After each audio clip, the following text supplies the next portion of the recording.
আসসালামু আলাইকুম হামজা ভাই। ওয়ালাইকুম আসসালাম। কেমন আছেন? আলহামদুলিল্লাহ ভালো। হামজা ভাই, কোহিনূর কিছু কইবা? কাল আপনাকে বাড়িতে গেছিলাম। রাজিয়ার কাছ থেকে একটা বই আনছি। আপনি চিন্তা করেন না, বইটা আবার দিয়া দিব। আচ্ছা। হামজা ভাই, জি বলেন। আপনি আমার আপনি কইরা কইলেন কেন? আমি তো আপনার মেলা ছোট। তুমি কইরা বইলেন। চেষ্টা করব। দোয়া করি আল্লাহ আপনারে ভালো রাখুক। আমার জন্য দোয়া করেন। ফি আমানিল্লাহ।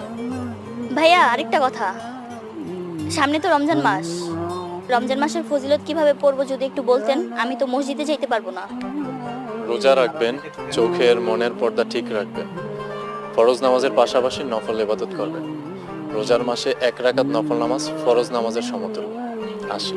আসসালামু আলাইকুম। ওয়ালাইকুম আসসালাম।